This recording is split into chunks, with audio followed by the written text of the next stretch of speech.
2025 চনৰ চেম্পিয়ন ট্ৰফিৰ বাবে সাজু ভাৰতৰ 15 জনীয়া দল এতিয়া ফিক্স হৈ আছে বুলি ক'ব লাগিব চেম্পিয়ন ট্ৰফিৰ বাবে আমাৰ ইণ্ডিয়া টিম কোন কেপ্টেইন হ'ব কোন ভাইস কেপ্টেইন হ'ব তাৰ লগতে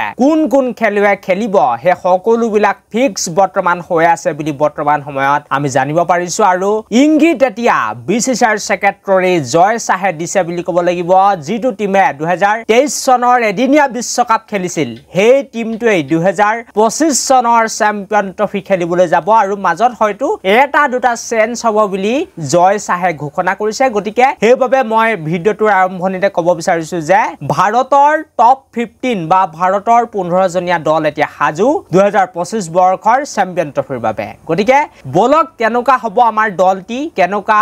ৰূপত আমি দলটিক দেখা পাবলৈ গৈ আছো এবাৰ হে সকলো বিলাক কথা আপোনালোকক জনাই যাম কিন্তু তাৰ আগতে ভিডিওটো এটা লাইক লগতে চেনেলটো সাবস্ক্ৰাইব কৰি ল'ব এনেকা ধৰণৰ সুন্দৰ খবৰৰ বাবে আৰু এতিয়া আহিছো মই আজি ভিডিওটোৰ মূল বিষয়টো লৈ আৰু আপোনালোকক মই দেৰি নকৰো ডাইৰেক্টলি হে টিমটো দেখাব বিচাৰিছো কেপ্টেইন হিচাপে থাকিব নো ডাউট ৰোহিত শৰ্মা আৰু ৰোহিত শৰ্মা 2025 বৰ্ষৰ WTC ফাইনেল লৈকে কেপ্টেইন হৈ থাকিব বুলি জয় সাহে ইতিমধ্যে ঘোষণা কৰি দিছে গতিকে নো ডাউট কেপ্টেইন ৰোহিত শৰ্মা জায়গা ফিক্স তাৰ লগতে ওপেনিং বেটসম্যান হিচাপে সুমন গিল থাকিব বুলি বৰ্তমান সময়ত 100% কনফাৰ্ম হৈ গৈছে ইয়াৰ পাছতে নম্বৰ 3 পজিশনত বা বিৰাট কোহলি থাকিব বুলিটো বৰ্তমান সময়ত সকলোৱে জানেই আৰু নম্বৰ 3 তে বিৰাট কোহলিয়ে বেটিং কৰিব তাৰ পাছতে নম্বৰ 4 ত আয়াৰ ইমান বেছি সুন্দৰ প্ৰদৰ্শন বিশ্বকাপত তেখেতে যেহেতু কৰিছিল ওৱান ডে বিশ্বকাপত গতিকে তেখেতৰ জায়গা বৰ্তমান সময়ত ফিক্স বুলি জানিব পৰা গৈছে ইয়াৰ পাছতে as a wicket keeper batter হয়তো ভাইস কেপ্টেইন হ'ব পাৰে দলৰ নাম হৈছে কামাল লাজপত ৰাহুল আৰু KL ৰাহুল ফাৰ্স্ট চয়েস মই ইণ্ডিয়া টিমৰ যে তেখেতে উইকেট কিপিং কৰিব তাৰ পাছতে আপোনালোক সকলোকে মই জনাই দিব বিচাৰিছো যে Rishabh Pant as a backup wicket keeper হিচাপে আমাৰ ভাৰতৰ থাকিবলৈ গৈ আছে কিন্তু ফাৰ্স্ট চয়েস আমাৰ কামাল লাজপত ৰাহুলে হৈ যাব কিন্তু বহুতে এটা ক'ব পাৰে যে চেম্পিয়ন ট্ৰফি আমাৰ ভাৰতীয় টিমে খেলিবলৈ যাব জানো বহুতে এটা ক'ব পাৰে কিন্তু সকলোকে জনাই দিব বিচাৰিছো যে আমাৰ ভাৰতীয় টিম পাকিস্তানলৈ না যাব পাৰে কিন্তু বেলেগত গৈ হলো খেলিবই ICCৰ এটা টুৰ্নামেন্ট তেওঁলোকে মিছ নকৰে গতিকে চেম্পিয়ন ট্ৰফি আমাৰ ইণ্ডিয়া টিমে খেলিব বুলি সকলোৱে ধৰি ল'ব পাৰে তাৰ পাছতে বাকি কোনে স্থান পাব হেতু আপোনালোক সকলোকে মই দেখাই দিব বিচাৰিম সূৰ্যকুমাৰ যাদৱ থাকিব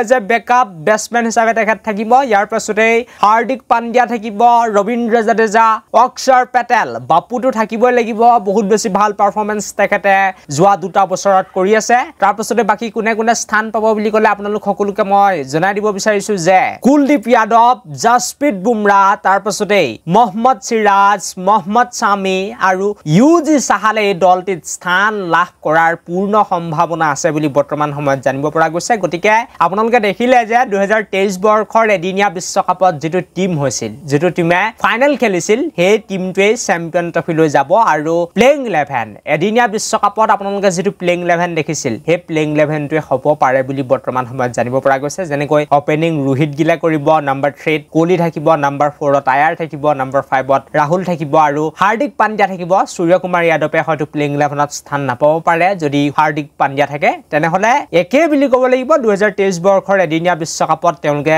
ভাল পাৰফৰমেন্স কৰিছিল দুৰ্ভাগ্যবশতঃ ফাইনেলখনত হাৰি গ'ল কিন্তু পুনৰ এবাৰ এই কেজন খেলুৱৈকে চান্স দি চাব বিচাৰিছে বা সুযোগ দি চাব বিচাৰিছে কি বিশ্বাস আছে তেওঁলোকে হয়তো T20 বিশ্বকাপৰ দৰে চেম্পিয়ন ট্ৰফিটো তুলি দিব পাৰে গতিকে সুযোগ দি চাব বিচাৰিছে আৰু অলমোষ্ট ইণ্ডিয়া টিমৰ 15 জনীয়া দল ফিক্স বা প্লেইং 11ও এতিয়া ফিক্স বুলি ক'লে বেয়া নহব আৰু বহুতে এটা ক'ব পাৰে যে আমাৰ অসম সন্তান ৰিয়ান পৰাগৰ নাম ইয়াত আহিব পাৰে নেকি মই এটা কথা ক'ম যে যদি ৰিয়ান পৰাগক এদিনীয়ালৈ বিসিসিআই চালে হয় তেনেহলে ইতিমধ্যে হয়তো আমাৰ হাতলৈ খবৰ আহিল হয় আৰু এটো আছিল আজি ভিডিওটো সকলোৱে ভাল পালে বুলি মই আশা কৰিলো thank you for watching this video